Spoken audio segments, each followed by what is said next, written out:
I was in the middle of preparing to attend the funeral of my beloved mother-in-law who had just passed away. Then all of a sudden, my phone rings. "Don't you dare come to the funeral. Go back to your parents' house in the countryside right away." What? Confused but obedient, I immediately headed home to the rural Midwest where I was from. Later, I found out from my husband about the existence of his estranged, despicable sister, Jessica. "So mom's dead, huh? How much of the inheritance do I get?" The audacity of her trying to profit from my mother-in-law's inheritance. Unforgivable. I decided then and there to protect my mother-in-law's honor and fight against this vile sister-in-law. In the end, after a fierce war of words, my sister-in-law ended up in a dark, cold cell. My name is Kristen, a typical housewife. I'm married to Charles, a company employee, and we lead a blissfully happy life together. I've heard that many women struggle with their relationships with their husband's family after marriage, especially between a daughter-in-law and her mother-in-law, where there are often rumors of covert and brutal conflicts. I, too, had such a gloomy perception. However, fortunately, I've been able to lead a worry-free marital life in that regard. Yes, I had a great relationship with my husband's mother, Charlotte. For instance, "Kristen, what do you think of this cardigan? I knitted it thinking it might suit you." "For me? Thank you. It's adorable. And your knitting is really impressive." "I'm glad you like it.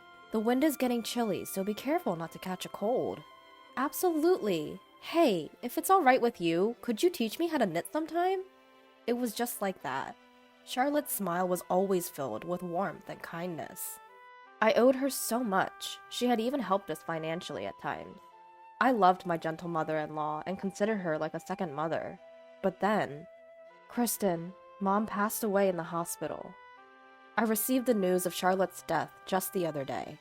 I was shocked by her passing, and for a while I could hardly eat anything. But I guess that's reality, and I have to accept it. Come to think of it, Charlotte had been diagnosed with terminal cancer a few years ago and had been undergoing chemotherapy treatments ever since. It must have been a really tough fight. Whenever I visited her, Charlotte always greeted me with a smile. Surely she was doing her best not to worry us.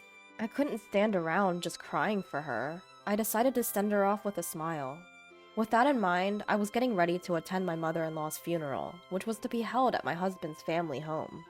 Then, all of a sudden, my cell phone, sitting on the table, started ringing. Curiously, I checked my phone and saw my husband's family's number displayed on the screen. My husband had gone ahead to prepare for the ceremony. Maybe he'd forgotten something. I casually picked up the phone and put it to my ear. However, "Kristen, don't come to the funeral. Go back to your parents' house in the countryside right away." My husband's frantic voice echoed from the phone.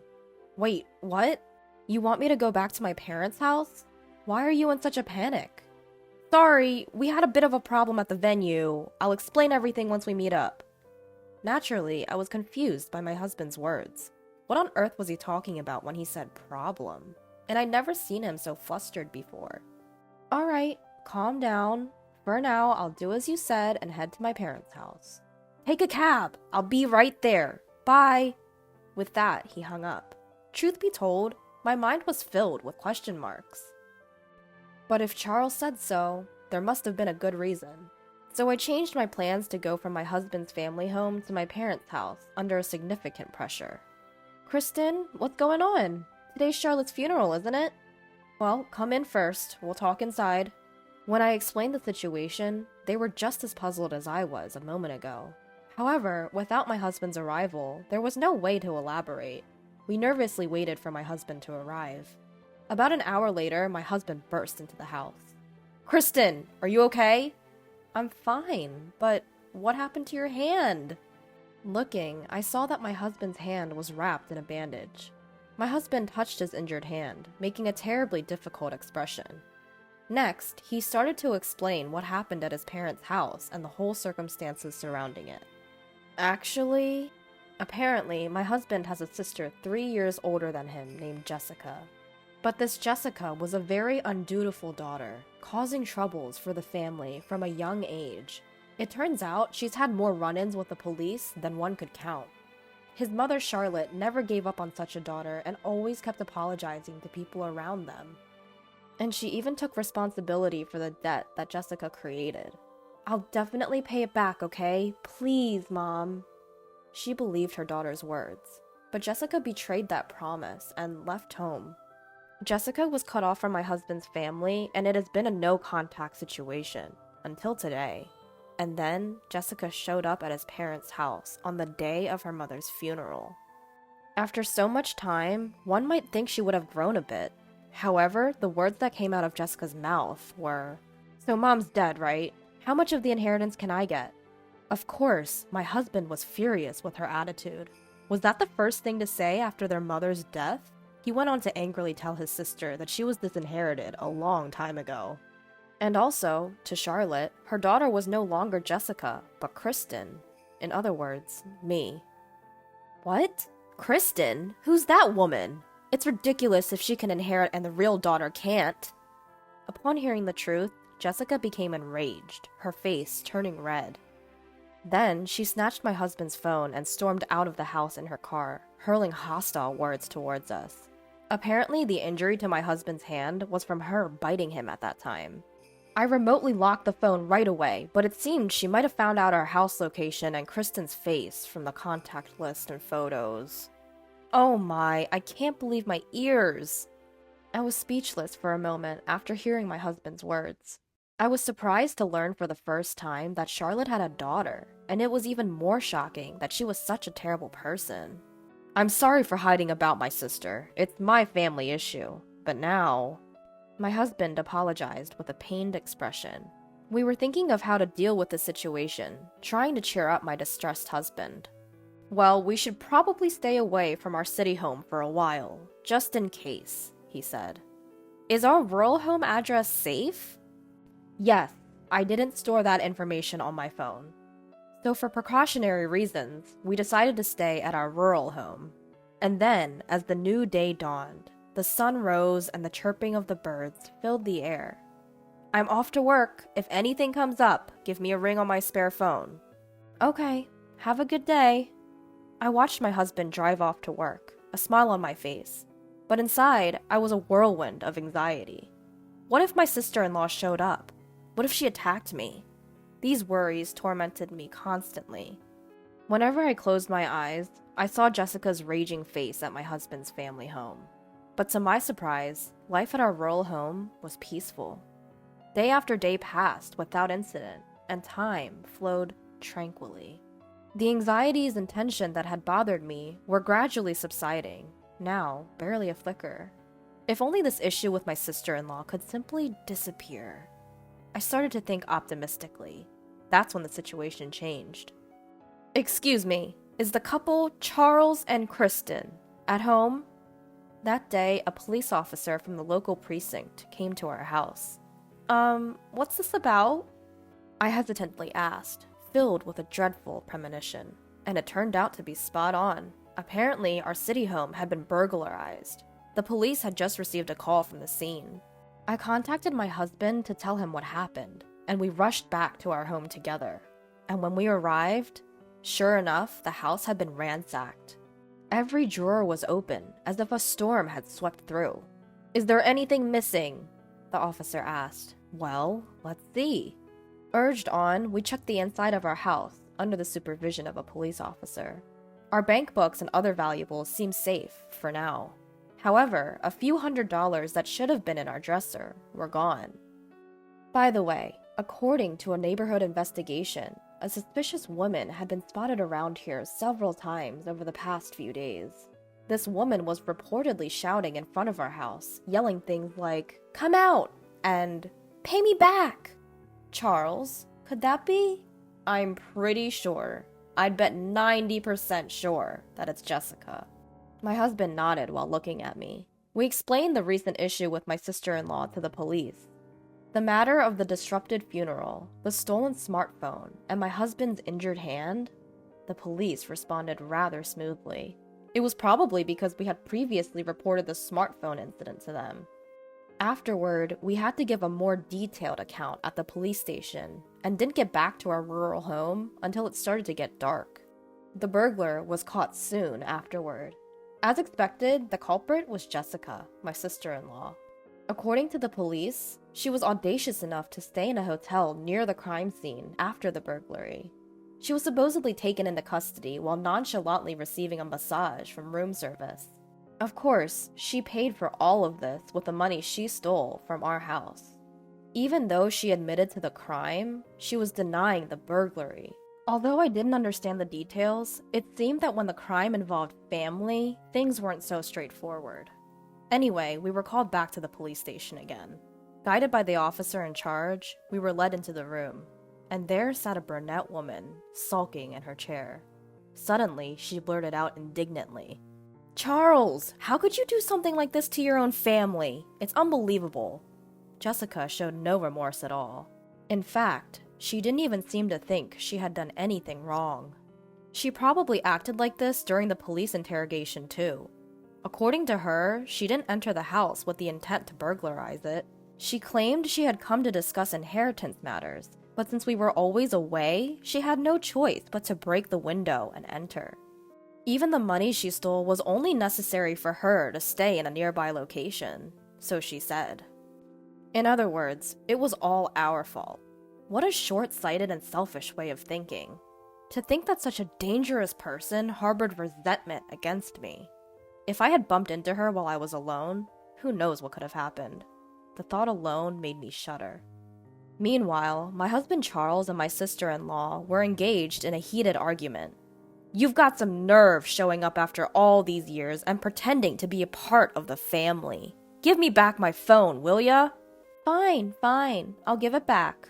You locked it right away so I couldn't even use it properly. Just like you, huh? Besides, family is family, isn't it? Both Mom and I cut ties with you a long time ago. That means you have no business with her inheritance. Oh, about that. Leaving all her money to a stranger's daughter instead of her own. Was the old hag out of her mind or what? Please, stop saying such disgraceful things. Before I knew it, I found myself shouting. I couldn't stand her disrespecting Charlotte. But Jessica shot back, glaring at me and sounding quite annoyed. "You're that Kristen woman, right? The one who stole the inheritance that was supposed to be mine." "No, I didn't steal anything. I mean, what do you mean?" With that, Jessica started bearing down on me. I hate to admit it, but her intense stare had me frightened. I lost the words I was about to say. Jessica seemed to see right through me, snorted, and began to laugh, looking as if she had just won a victory. At that moment, the police officer sitting with us coughed lightly and stepped in. "Let's all calm down, folks. It seems there's a lot going on, so why don't you have a family discussion first?" He must have decided it was a family matter from our exchange. "We can discuss the matter of the charges and everything else later," he said, bringing the situation under control. Later on, we set up a formal discussion at our in-laws' home. In a living room covered with carpets, Charlotte's relatives gathered around a large table. In the midst of this tense atmosphere, it was Jessica who spoke first. "If you give me my share of the inheritance, I'll let all the past rudeness slide. You should be grateful to generous me." Jessica was still as arrogant as ever. Well, it was to be expected. There was no way someone who hadn't changed in over a decade would change in just a few days. Every time she opened her mouth, she kept insisting, "Give me the inheritance. Drop the charges." Of course, we had no intention of meeting her demands. "We've said it over and over. You were disinherited, so you can't receive any of Mom's inheritance." "Well then, why don't you guys give me some money after you receive the inheritance?" "There's no way that absurd idea is going to fly," my husband said, visibly frustrated. I calmed my husband and then turned to her, doing my best to remain level-headed. "Jessica, did you read all of Charlotte's will? There was a section about you too. I'm only interested in the part about the inheritance. The rest is probably just her grievances against me." "No, Charlotte was concerned about you. She was filled with regret." "Well then, she should have given me the inheritance, even more so." With that, Jessica scoffed in annoyance. My blood was boiling, yet I felt overwhelmingly sad. She saw her own mother, Charlotte, as nothing more than a convenient tool.